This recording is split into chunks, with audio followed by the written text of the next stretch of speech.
بسم اللہ الرحمن الرحیم الحمد للہ والصلاة والسلام علی رسول اللہ وبعد۔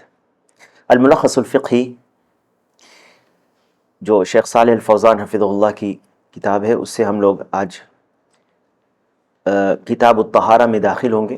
کتاب الطہارہ، اس میں طہارت کے احکام بیان ہیں، طہارت کیسے حاصل کی جاتی ہے، طہارت کے تعلق سے کیا احکام ہے، طہارت کس کو کہتے ہیں، طہارت کیوں ضروری ہے، اس کا بیان اس میں آئے گا۔ یہ ساری چیزیں شیخ نے چونکہ بیان کی ہے، مجھے الگ سے کچھ بیان کرنے کی اس میں ضرورت نہیں ہے۔ شیخ کہتے ہیں باب فی احکام الطہارۃ والمیاہ، یہ باب ہے، یہ چیپٹر ہے طہارت کے تعلق سے احکام اور پانی کے بیان میں۔ لیکن سب سے پہلے طہارت کا مسئلہ آ رہا ہے۔ کہتے ہیں ان الصلاۃ ہی الرکن الثانی من ارکان الاسلام بعد الشہادتین، نماز جو ہے وہ دوسرا رکن ہے، صلاح دوسرا رکن ہے ارکان اسلام کا۔ اس ارکان اسلام کے میں جو 5 ارکان ہیں، اس کا دوسرا رکن کیا ہے؟ صلاح ہے، شہادتین کے بعد صلاح ہے۔ وہی الفارقۃ بین المسلم والکافر، یہ ہے فرق کرنے والی، جس کہ اللہ کے نبی صلی اللہ علیہ وسلم نے فرمایا العہد الذی بیننا وبینہم الصلاۃ فمن ترکھا فقد کفر، تو یہ فرق کرنے والی ہے مسلم اور کافر میں۔ وہی عمود الاسلام، یہ اسلام کا ستون ہے۔ وَأَوَّلُ مَا يُحَاسَبُ عَنْهُ الْعَبْدُ، سب سے پہلے قیامت کے دن بندوں کا حساب کس چیز کے تعلق سے ہوگا؟ صلاح کے تعلق سے۔ فَإِن صَحَّتْ وَقُبِلَتْ قُبِلَ سَائِرُ عَمَلِهِ، اگر نماز صحیح ہے، درست ہے اور مقبول ہے تو اس کا باقی تمام عمل پھر صحیح ہوگا۔ وَإِن رُدَّتْ، اور اگر یہ رد کر دی گئی، رُدَّ سَائِرُ عَمَلِهِ، اس کے باقی اعمال رد کر دیے جائیں گے۔ شیخ کہتے ہیں وَقَدْ ذُكِرَتِ الصَّلَاةُ فِي مَوَاطِنَ كَثِيرَةٍ مِنَ الْقُرْآنِ الْكَرِيمِ، قرآن کریم میں اللہ تعالیٰ نے بہت ساری جگہوں پر صلاح کا ذکر کیا ہے، بہت مختلف صفات کے ساتھ، اعلیٰ صفات متنوعہ۔ یہ صلاح کی اہمیت کو بتاتا ہے کہ اللہ سبحانہ وتعالی نے قرآن میں کئی جگہ پر صلاح کے تعلق سے ذکر کیا اور مختلف پہلو سے اس کو بیان کیا۔ کبھی اس کے حکم دیا، کبھی اس کا بیان کیا کہ کون لوگ نماز کی پابندی کرتے ہیں، کبھی نماز کیا کرتی ہے، ان الصلاۃ تنہی عن الفحشاء والمنکر۔ کہتے ہیں فتارۃ یأمر اللہ باقامتها، کبھی اللہ تعالیٰ نے اس کا حکم دیا اس کو قائم کرنے کا، جیسے اقم الصلاۃ لدلوک الشمس الی غسق اللیل وقرآن الفجر ان قرآن الفجر کان مشہودا۔ وتارۃ یبین مزیتها، اور بسا اوقات اس کی خاصیت کو اللہ تعالیٰ بیان کرتا ہے۔ صلاح کے فوائد کیا ہیں؟ ان الصلاۃ تنہی عن الفحشاء والمنکر۔ وتارۃ یبین ثوابها، اور کبھی اس کے ثواب کو بیان کرتا ہے۔ وتارۃ یقرنها مع الصبر ویأمر بالاستعانۃ بہما علی الشدائد، کبھی اللہ تعالی نے صلاح کو ذکر کیا ہے صبر کے ساتھ، اور کس طرح سے یہ مدد کرتی ہے مصیبت اور مشکلات میں انسان کو۔ کسی کو آیت یاد ہے؟ بارک اللہ فیک۔ یا ایھا الذین آمنوا استعینوا بالصبر والصلاۃ ان اللہ مع الصابرین۔ ومن ثم كانت قرۃ عین الرسول صلی اللہ علیہ وسلم من هذه الدنیا، اور اسی جو نماز ہے وہ کیا تھی؟ رسول اللہ صلی اللہ علیہ وسلم کے آنکھ کی ٹھنڈک تھی، جیسے اللہ کے نبی صلی اللہ علیہ وسلم نے فرمایا جعلت قرۃ عینی فی الصلاۃ، جعلت قرۃ عینی فی الصلاۃ۔ علامہ البانی نے اس حدیث کو صحیح قرار دیا ہے۔ اس دنیا میں نبی صلی اللہ علیہ وسلم کی آنکھوں کی ٹھنڈک تھی نماز۔ فہی حلیۃ النبیین، نبی کے لیے ایک زیور یا اس سے آراستہ ہوتے ہیں، یہ زینت ہے، زیور کے طور پر ہے نماز۔ اور اگر کوئی پرسکون نماز ادا کرتے ہوئے کسی کو دیکھے تو بڑا خوبصورت لگتا ہے کہ کس طرح سے اللہ کی عبادت کر رہا ہے وہ شخص. وشعار الصالحین، صالحین نیک لوگوں کا شعار ہے. وہی صلۃ بین العبد و بین رب العالمین. کتنے فوائد ہیں دیکھو. وہی صلۃ بین العبد و بین رب العالمین، یہ بندے اور رب العالمین کے بیچ کا یہ صلہ ہے. بندہ اپنے رب سے مناجات کرتا ہے، صلاح میں جڑتا ہے اپنے رب سے، اپنے وہ دعا کرتا ہے، رب کی حمد اور ثنا بیان کرتا ہے، اس کی تعریف بیان کرتا ہے. وہی تنہا عن الفحشاء والمنکر، جیسے کہ ابھی گزرا ان الصلاۃ تنہا عن الفحشاء والمنکر.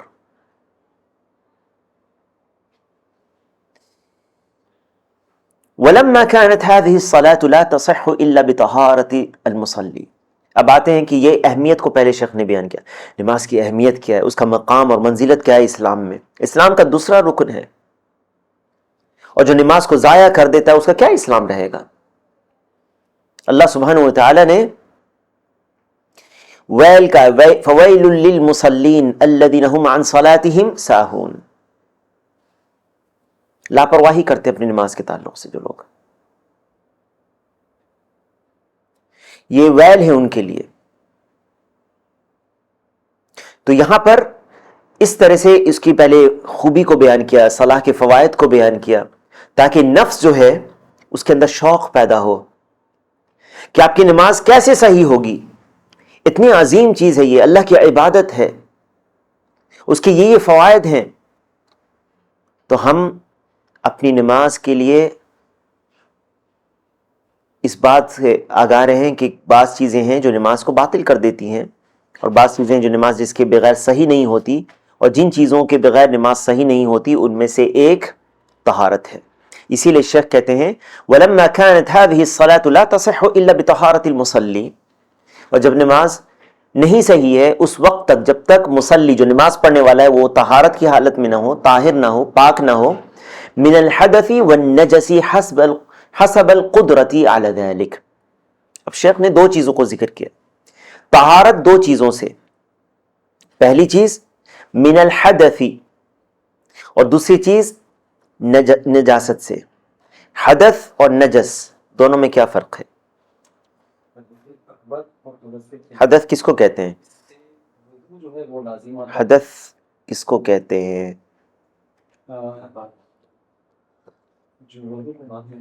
نہیں، یہ حدث نہیں ہے. حدث کس کو کہتے ہیں؟ حدث وہ وصف ہے جسم کا جس کی موجودگی میں آپ کی نماز صحیح نہیں ہے. یہ جسم کا ایک وصف ہے، جو جسم کے وصف یعنی جسم کی وہ حالت ہے جس میں نماز آپ کی یا بعض عبادت یا نماز آپ کی صحیح نہیں ہے. یہ حدث اس کو کہتے ہیں. اور ایک ہے نجاست ہونا. نجس جو ہے یہ حدث ضرور نہیں کہ آپ کو نظر نہیں آتی، لیکن نجاست نظر آتی ہے. ٹھیک ہے، ایک شخص ہے بے وضو ہے، کیا آپ اس کو دیکھ کے کہہ سکتے ہیں کہ یہ شخص بے وضو ہے؟ ایک شخص جنابت کی حالت میں، کیا اس کو دیکھ کے کہہ سکتے ہو کہ جنابت کی حالت میں؟ نہیں کہہ سکتے. یہ حدث جسم کی وہ حالت جس میں وہ اس کی نماز صحیح نہیں ہے. اور یہ دو وجہ سے ہوتی ہے حدث. ایک حدث اکبر ہے جو آپ کہہ رہے ہیں، اور ایک ہے حدث اصغر، اور دوسری ہے نجاست. یہ نجس اور نجاست حسی ہوتی ہے جو آپ دیکھ سکتے ہیں، چاہے وہ دیکھ سکتے ہیں یا آپ وہ سونگھ سکتے ہیں، جس سے آپ کو محسوس ہو سکتا ہے. مثال کے طور پر جسم کے حصے میں پیشاب بچے کا لگا ہے، سوکھ گیا ہے، اس کی بدبو سے آپ پتہ چلتا ہے کہ یہ نجس ہے، یا آپ دیکھتے ہیں اس کو کہ یہاں پر پیشاب ہے، نجس ہے. یہ حسی آپ دیکھ سکتے ہیں اس کو. ٹھیک ہے. نماز کی شرطوں میں سے، نماز کی کتنی شرطیں ہیں؟ 9 شرطیں ہیں. 9 شرطیں، بارک اللہ فیک. تیسرا ابھی شیخ بیان کریں گے اس کے تعلق سے. نماز کی شرطوں میں سے 2 شرط کا تعلق اس سے ہے. 2 شرطوں کا تعلق اس طہارت سے ہے. اور ایک اور طہارت ہے جو اس سے بھی بڑی ہے، وہ ہے کفر سے اسلام کی طہارت. اسلام، ہاں، تو یہ سب سے اہم ہے. لیکن اس کے بارے میں ہم یہ اس باب سے جو تعلق ہے وہ بیان کر رہے ہیں کہ یہاں پر 2 شرطیں. پہلا ہے رفع الحدث اور ازالۃ النجاسہ. یہ 9 شرطوں میں سے 2 شرطیں یہ ہو گئی، رفع الحدث و ازالۃ النجاسہ. حدث کا اٹھ جانا، ختم ہو جانا، ہٹ جانا جسم کے کا وہ وصف، اب وہ آپ نے طہارت حاصل کر لیا، وہ وصف باقی نہیں رہا، تو اب آپ کی نماز صحیح ہوگی. دوسرا ازالۃ النجاسہ، نجاست کو زائل کرنا. نجاست کو زائل کرنا، اور یہ نجاست کو زائل کرنا یا ہٹانا یا صاف کرنا یہ 3 جگہوں سے ہو سکتی ہے، یا تو جسم سے، یا کپڑے سے، یا جگہ سے جہاں پہ آپ نماز پڑھ رہے ہیں. ٹھیک ہے، مثال کے طور پر اگر انسان کے جسم میں کوئی نجاست لگی ہے، کپڑے پر نہیں لگی، تو اس نجاست کو اگر وہ صاف کر لیتا ہے پانی سے، یہ پاک ہو گئی، پاک ہو گیا. ازالہ ہے یہ، ازالۃ النجاسہ. کپڑے سے یہ پاک ہو گیا، جگہ سے یہ پاک ہو گیا. ٹھیک ہے. رفع الحدث اور ازالۃ النجاسہ میں ایک فرق ہے. پہلی چیز جو فرق بتایا وہ یہ کہ حدث معنوی ہے اور حسی، نجاست حسی ہے. ٹھیک ہے. دوسرا فرق کہ حدث کی حالت میں، حدث کی جو حالت ہے، اس سے ازالہ، اس کو ہٹانے کے لیے نیت ہونا شرط ہے. رفع الحدث کے لیے نیت ہونا شرط ہے. مثال کے طور پر ایک شخص وضو کرتا ہے اور دوسرا شخص اسی طرح سے اپنے ہاتھ کو دیتا ہے، کلی کرتا ہے، ناک صاف کرتا ہے، چہرہ دھوتا ہے اور ہاتھ دھوتا ہے، سر کو پوچھ لیتا ہے پانی سے اور پیر دھو لیتا ہے صفائی کے لیے. کیا اس کا وضو ہوگا؟ صفائی کے لیے کیا ہے اس نے؟ نہیں. دوسرا شخص نے اس لیے کیا ہے کیونکہ وہ وضو کے لیے نیت اس نے کی، یہ عبادت ہے. اس نے بسم اللہ کیا، نیت دل کے ارادہ کو کہتے ہیں، زبان سے نہیں بولتے میں نیت کرتا ہوں وضو کرنے کی. اسی لیے آپ دیکھیں اس طرح کی جو بدعت لوگ کرتے ہیں ان کے اندر وسوسہ بھی بہت ہوتا ہے، اگر نیت ہوئی کہ نہیں ہوئی، پھر سے نیت کریں گے. ٹھیک ہے. تو یہ جو نیت ہے، یہ جو رفع الحدث ہے، اس کے لیے کیا ہے؟ نیت ضروری ہے، غسل کے لیے، طہارت حاصل کرنے کے لیے اور وضو کرنے کے لیے. لیکن ازالۃ النجاسہ کے لیے نیت شرط نہیں ہے. آپ کا کپڑا میں نجاست لگی ہوئی تھی، آپ نے ڈال دیا باہر، اتنی تیز بارش ہوئی کہ وہ سوکھنے کے بعد وہ کپڑا پتہ ہی نہیں چل رہا ہے کہاں پہ نجاست ہے. کیا وہ پاک ہوا یا نہیں ہوا؟ پاک ہو گیا. ٹھیک ہے. تو یہاں پر یہ فرق ہے دوسرا. ٹھیک ہے. تیسرا بھی ایک فرق ہے جو آگے آئے گا انشاءاللہ. رفع الحدث میں بھول کر اگر آپ نے نماز پڑھ لی تو نماز کو لوٹانا ہوگا. لیکن ازالۃ النجاسہ میں آپ کے کپڑے میں کہیں پر نجاست لگی تھی، آپ بھول گئے یا آپ کو پتہ ہی نہیں تھا، جب آپ گھر لوٹنے تو دیکھ رہے کہ یہ نجاست یہاں پر لگی ہے، ہم کو تو پتہ ہی نہیں تھا، نماز اس حالت میں آپ نے پڑھ لی تو آپ کو نماز لوٹانا نہیں پڑے گا. لیکن جنابت یا بے وضو کی حالت میں بھول کر آپ نے پڑھ لیا، بعد میں یہ آتا ہے کہ میں نے وضو نہیں کیا تھا، تو اس نماز کو دہرانا پڑے گا. کتنا فرق ہوا؟ 3. آگے آگے انشاءاللہ. پھر اور کہتے ہیں کہ حسب القدرہ علی ذلک، جتنی قدرت ہو انسان کو اس پہ، یعنی انسان قدرت کے حساب سے. اور یہ آگے آئے گا جب ہم لوگ پڑھیں گے کہ قدرت، آپ کے پاس پانی ہے، آپ وضو کر سکتے ہیں، کر سکتے ہیں، پورا آپ کو وضو کرنا ہے. وَكَانَتْ مَادَّةُ التَّطَهُّرِ هِيَ الْمَاءُ أَوْ مَا يَقُومُ مَقَامَهُ. جس چیز سے طہارت حاصل ہوتی تھی یا ہوتی ہے وہ کیا ہے؟ پانی ہے. من الحدث والنجس او ما يقوم مقامه من التيمم، یا پانی کی جگہ پر جو اس کے مقام پر ہو، یعنی تیمم جو آپ مٹی سے کرتے ہیں. عند عدم الماء، جب پانی موجود نہ ہو. اور آگے تیمم کے باب میں ہم لوگ پڑھیں گے کہ تیمم کیسی حالتوں میں کر سکتے ہیں.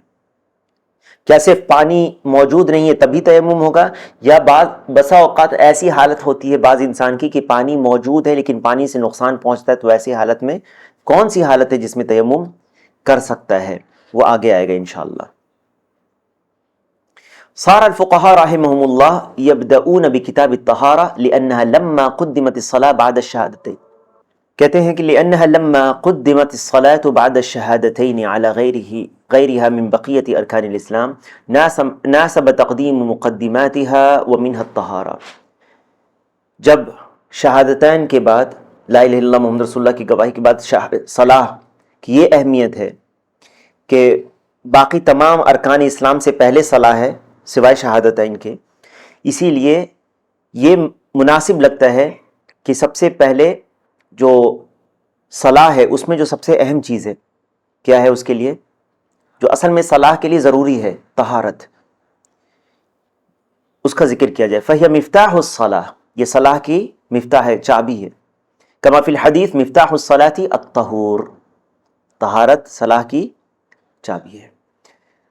وذالک، اب شیخ بیان کرتے ہیں کس طرح سے، یہ اس طرح سے کیونکہ جو حدث ہے، حدث جسم کی وہ حالت جس میں آپ صلاح نہیں ادا کر سکتے، یہ دو قسم کی ہوتی ہے، ایک ہے حدث اکبر بڑا حدث، اور ایک ہے حدث اصغر۔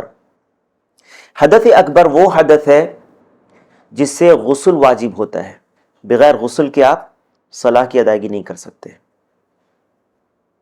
اور حدث اصغر وہ ہے جس کے لیے وضو واجب ہوتا ہے۔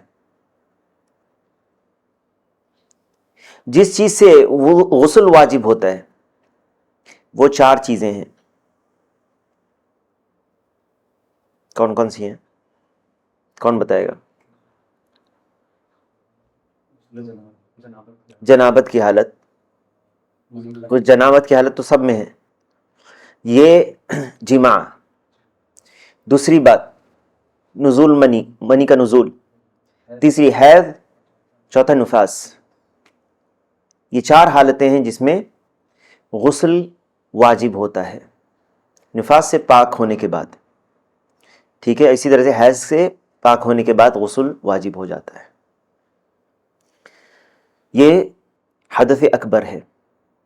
اور حدث اصغر جیسے سبیلین سے کچھ خارج ہونا، سبیلین یعنی آگے اور پیچھے کی شرمگاہ سے کچھ خارج ہونا، ٹھیک ہے، گہری نیند سو جانا جس میں انسان کی عقل باقی نہ رہے، سو گیا، نیند آ گئی گہری، اور اسی طرح سے قے آ جانا، اور یہ سب چیزیں آگے ہم لوگ پڑھیں گے انشاءاللہ اس کی تفصیل۔ تو یہ جو چیزیں ہیں یہ حدث اصغر ہے، اس سے وضو کرنا واجب ہوتا ہے صلاح کی ادائیگی کے لیے۔ کہتے ہیں وذلک لأن الحدث یمنع الصلاۃ، کیونکہ یہ رکاوٹ روک دیتا ہے، صلاح سے رکاوٹ ہوتی ہے۔ فهو كالقفل يوضع على المحدث، جیسے دروازہ بند کر دو اور تالا لگا دو، آپ اندر نہیں جا سکتے، صلاح کے لیے آپ کے لیے دروازہ نہیں کھلا ہے جب تک آپ اس کو طہارت سے کھولیں نہیں، اس لیے مفتاح الصلاۃ الطہور۔ فإذا توضأ انحل القفل، جب وضو کر لیتا ہے تو تالا کھل جاتا ہے۔ فالطہارۃ اوکد شروط الصلاۃ، نماز کے شرطوں میں سے ایک تاکیدی شرط ہے یہ، ٹھیک ہے۔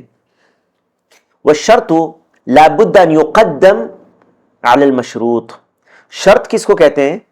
جو مشروط، جیسے یہاں پہ صلاح جو ہے مشروط ہے، صلاح کے صحیح ہونے کے لیے جن چیزوں کی ضرورت ہے اس کے بغیر صلاح صحیح نہیں ہوگی، جو اس سے باہر کی چیز ہے، یعنی اس سے پہلے وہ چیزیں آپ کے اندر ہیں تبھی آپ کی صلاح قبول ہوگی، جیسے اسلام،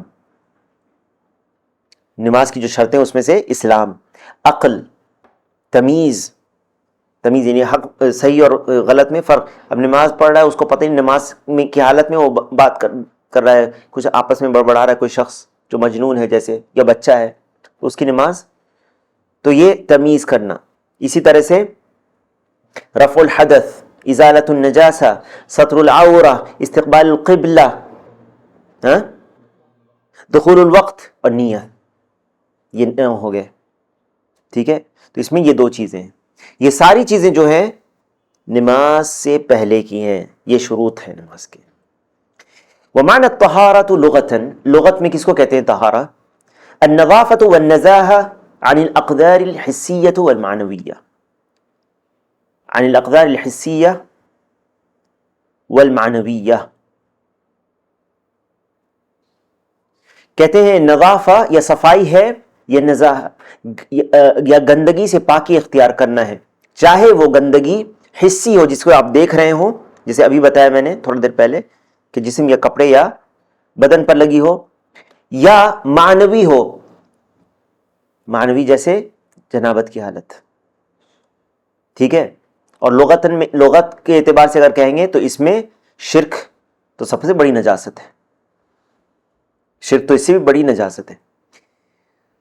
ومعناها شرعا، شرعی معنی کیا ہے؟ ارتفاع الحدث وزوال النجس، حدث کا ختم ہو جانا، اٹھ جانا، اور نجاست کا زائل ہو جانا. اور آپ سمجھ گئے حدث کا چلا جانا کیا معنی ہے اور نجاست کا زائل ہونا کیا معنی ہے، اور اس کی تفصیل آگے آئے گی وضو اور غسل کے باب میں. وارتفاع الحدث يحصل باستعمال الماء مع النية، جو حدث ہے وہ ختم کب ہوتی ہے؟ جب استعمال کریں گے آپ پانی کو نیت کے ساتھ. دیکھو، اور یہ میں نے بتایا کہ اگر کوئی وضو کے طرح کرتا ہے، سارے اعضاء کو دھوتا ہے، ترتیب بار بھی دھوتا ہے، لیکن نیت نہیں ہے تو اس کا وضو. اسی طرح سے بارش میں وہ کھڑا ہو گیا اپنے جسم کو صاف کرنے کے لیے، ٹھنڈک حاصل کرنے کے لیے، یا پانی میں غوطہ لگاتا ہے جنابت کی حالت میں، بعد میں اس کو یاد آتا ہے کہ میں نے جنابت کی حالت میں نے اچھا غسل تو کر ہی لیا، کیا اس کا غسل ہوگا؟ نیت نہیں تھی اس لیے. ٹھیک ہے. تو اس کو نیت کے ساتھ یہ کرنا ہے. کہتے ہیں کہ فی جمیع البدن ان کان حدثا اکبر، اگر حدث اکبر ہے تو پورے جسم کو پانی سے دھونا. او فی الاعضاء الاربعہ ان کان حدثا اصغر، یا 4 اعضاء کو دھونا، یا 4 اعضاء پہ پانی بہانا، یا مسح بھی اس میں ہے، سر کا مسح کرنا اگر وہ حدث اصغر ہے. او استعمال ما ینوب عن الماء، یا پانی کی جگہ پر جو چیز ہے اس کا استعمال کرنا اگر پانی نہیں ہو، عند عدمه او العجز عن استعماله، 2 حالتوں میں، پانی موجود ہے یا پانی غیر موجود ہے. اگر غیر موجود ہے پانی، اور پانی آپ نے تلاش کیا نہیں مل رہا، تو کیا نماز چھوڑ دیں گے؟ نہیں چھوڑیں گے، بلکہ اس کے لیے بدل ہے تیمم. ٹھیک ہے. اور اگر پانی موجود ہے لیکن آپ کے جسم پہ اگر وہ پانی لگے گا تو یہ آپ کو نقصان پہنچائے گا، اور یہ نقصان کا کیا ضابطہ ہے یہ آگے انشاءاللہ بیان ہوگا. یہ نہیں کہ جب تھوڑا سا ہاتھ میں کٹ لگ گیا یہ پانی نقصان پہنچا چلو تیمم نہیں، کیا کب تیمم کریں گے، کب نہیں کریں گے. ٹھیک ہے. تو یہ آگے تیمم کے باب میں انشاءاللہ بیان ہوگا. یا آپ عاجز ہیں اس کو استعمال کرنے سے، مثال کے طور پر کسی کا ہاتھ جل گیا ہے اور ڈاکٹر نے کہا کہ اگر آپ پانی لگاؤ گے تو اس میں شفا یابی نہیں ملے گی، انفیکشن ہو جائے گا، تو پھر ایسی حالت میں وہاں پر کیا کریں گے یہ آگے آئے گا.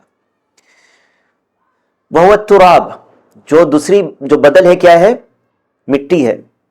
علی صفت مخصوصۃ، ایک خاص صفت کے ساتھ، جس کا بیان انشاءاللہ آگے آئے گا.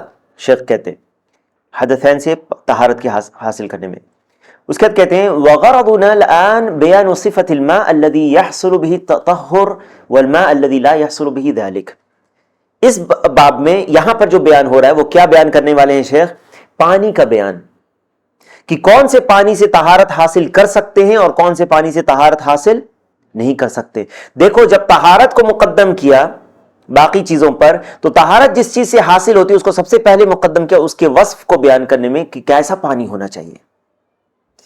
ایسا تو نہیں کہ جس کو آپ پانی کہہ رہے ہیں وہ حقیقت میں پانی نہیں ہے اور شریعت نے اس کو پانی نہیں مانا تو آپ اس کو پانی یہ آپ کے لیے طہارت کے لیے استعمال نہیں ہو سکتا. واضح ہے. کہتے ہیں کہ قال اللہ تعالی وانزلنا من السماء ماء طہورا، ہم آسمان سے پاک پانی برساتے ہیں، نازل کرتے ہیں. اللہ تعالی نے نازل کیا آسمان سے پاک پانی. طہورا کہا اس کو، پاک، یہ خود پاک ہے اور دوسرے چیز کو پاک کر دیتا ہے. وقال تعالی وینزل علیکم من السماء ماء لیطہرکم بہ، اور تم پر آسمان سے پانی برساتا ہے یا برسا رہا تھا تاکہ تم کو اس پانی کے ذریعے پاک کر دے. یہ پانی بہت عظیم نعمت ہے اللہ کی. والطہور، طہور کس کو کہتے ہیں؟ والطاہر فی ذاتہ المطہر لغیرہ، خود پاک ہے، پانی خود پاک ہے اور دوسری چیز کو پاک کر دیتا ہے. یعنی آپ نے نجاست کے اوپر اس پانی کو ڈالا اور یہ نجاست چلی گئی، زائل ہو گئی، کہ اب نجاست کے اثرات زائل ہو گئے، یہ پاک ہو گیا. ٹھیک ہے. دوسری چیز جو ہے وہ یہ ہے، یا آپ نے وضو کرنا ہے تو آپ نے پانی استعمال کیا، آپ کا وضو صحیح ہے، یہ ہے طہور. ٹھیک ہے. خود پاک ہے، دوسرے کو پاک کر دیتا ہے. بعض اہل علم نے پانی کی 3 قسمیں بیان کی: طہور، طاہر اور نجس. نجس کا استعمال نہیں کیا جائے گا، نجس سے خود نجس ہے، دوسری چیز کو نجس کر دے گا. ٹھیک ہے. رہا طہور اور طاہر، تو بعض اہل علم کہتے ہیں طہور وہ پانی ہے جو خود پاک ہے، پانی اپنی اصل حالت میں ہے یا اصل حالت غالب ہے، اس میں بتاؤں گا اصل حالت غالب ہونے کا کیا معنی ہے. اور طاہر وہ جس میں پانی تو ہے لیکن وہ پانی کے وصف سے وہ پانی کا نام اس پہ نہیں رہا اور وہ پانی سے باہر ہو گیا ہے. مثال کے طور پر طہور، صاف جو پانی آپ کے نل میں آ رہا ہے، یہ طہور ہے، یہ خود پاک ہوتا ہے، دوسری چیز کو پاک کر دیتا ہے. آپ نے اسی پانی کو لیا ہے ایک برتن میں، اس پانی کو گرم کیا، کیا یہ پانی اب طہور ہے کہ نہیں؟ گرم ہونے کے بعد ہے. گرم پانی سے بھی آپ وضو کر لیتے ہیں، لیکن آپ نے اس کے اندر چائے کی پتی ڈال دی اور اب آپ اس کو کیا کہتے ہیں؟ کیا پانی کہتے ہیں یا چائے کہتے ہیں؟ اب یہ پانی نہیں رہا کیونکہ اس کی وصف بدل گیا، اس کا رنگ، اس کا اثر سب بدل گیا. یا آپ نے اس میں شربت بنا دیا، اب یہ پانی نہیں رہا. یہ طاہر تو ہے، پاک تو ہے، لیکن یہ دوسری چیز کو پاک آپ کے وضو کے لیے صحیح نہیں ہے. اسی لیے کھجور کے شربت سے وضو صحیح نہیں ہوگا. تو طہور اللہ تعالیٰ نے کیا نازل کیا؟ وَأَنزَلْنَا مِنَ السَّمَاءِ مَاءً طَهُورًا. دیکھو طہور کہا. اور دوسرا ہے طاہر، اور نجس کی تو بات ہی نہیں ہے کیونکہ نجس اس لائق نہیں کہ اس سے طہارت، اور نجس نجاست ہے، وہ صاف نہیں ہے.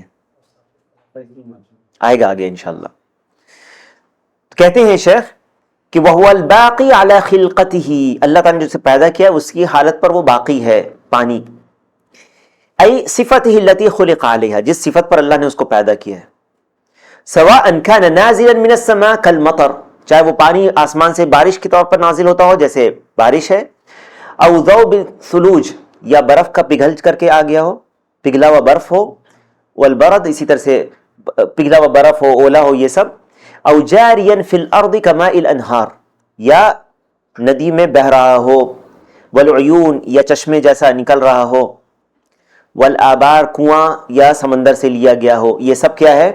پانی اپنی اصل حالت پر ہے. اس کو تو پانی ہی بولتے ہیں نا، کوئی اور چیز نہیں بولتے. تو یہ اپنی اصل حالت پر ہے، اپنی خلقت جیسے اللہ نے اس کو پیدا کیا اس حالت پر ہے. کچے کسی کا مذاق کچھ فرق ہو سکتا ہے، ٹھیک ہے. او کان مقطرا، یا اس کو آپ نے ڈسٹل کیا ہو. تو ڈسٹلڈ واٹر جو ہے وہ بھی پانی ہے، اس سے بھی طہارت حاصل ہوتی ہے. اب یہ آیا نا سی واٹر بھی، والبحار، سمندر کا پانی ہو، یہ سب پانی ہے اور ہم اس کو پانی کہتے بھی ہیں اور یہ پانی ہے بھی. یہ سب کیا ہے؟ طہور ہے. فَهَذَا هُوَ الَّذِي يَصِحُّ التَّطَهُّرُ بِهِ مِنَ الْحَدَثِ وَالنَّجَاسَةِ، اس سے طہارت حاصل کرنا، حدث سے اور نجاست کا زائل کرنا، یہ سب صحیح ہے. فَإِن تَغَيَّرَ بِنَجَاسَةٍ، اگر یہ نجاست پڑ جانے کی وجہ سے بدل گیا، تغیر آ گیا، اس کے اندر چینج آ گیا، لم یجوز التطہر بہ، اس سے طہارت نہیں حاصل کرنا جائز نہیں رہے گا. من غیر خلاف، اس میں کوئی اختلاف نہیں ہے اہل علم کا. یعنی یہ ایک طرح سے کیا ہے؟ اجماع ہے اس پر کہ اگر اس پانی میں جو تم نے رکھا ہے کسی بالٹی میں، بالکل صاف پانی تھا لیکن کسی نجاست کے پڑ جانے کی وجہ سے وہ پانی میں تبدیلی آ گئی، چاہے اس کا رنگ یا اس کا بو یا اس کا مزہ، یہ پانی نجس ہے اور اس میں کسی اہل علم کا اختلاف نہیں ہے۔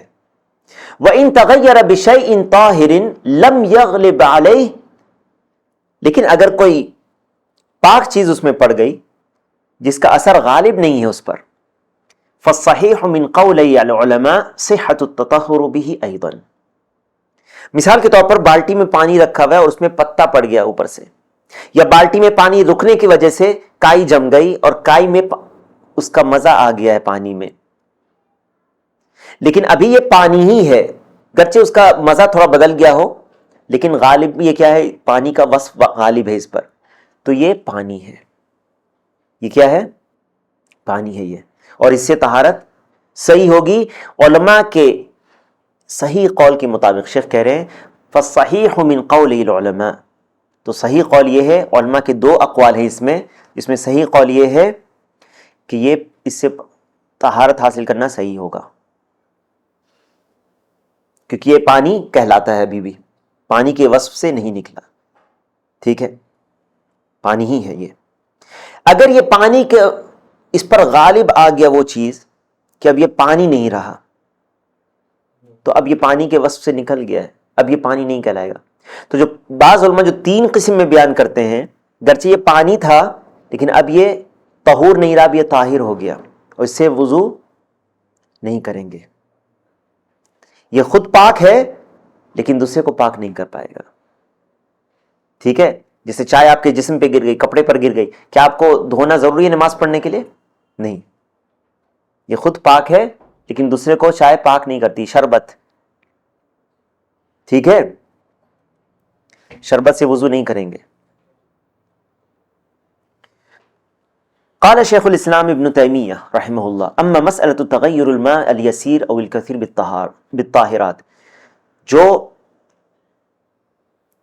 جو پانی، شیخ الاسلام ابن تیمیہ رحمہ اللہ کہتے ہیں کہ جو پانی بدل جانا، ہلکے کسی چیز میں تغیر آ جاتا ہے، تھوڑی چیز سے یا زیادہ چیز سے، کل اشنان، اشنان ایک طرح کا بوٹی ہوتی ہے، جڑی یا چھوٹا ہوتا ہے، اس کا وہ سوڈا ہوتا ہے، یہ سوڈا جیسا، یا سوڈا اس کو کہتے ہیں، والصابون، یا صابون اگر اس میں مل گیا ہے، والصدر، صدر کس کو کہتے ہیں، بیری کے پتا سے اس کا وصف، والخطم والتراب والعجین، یہ سب چیزیں اگر اس میں مل گئی ہیں، وغیر ذلك مما قد يغير الماء مثل الاناء اذا كان في اثر صدر او خطم او وضع فيه ماء فتغير به مع بقاء اسم الماء فهذا فيه قولان معروفان للعلماء۔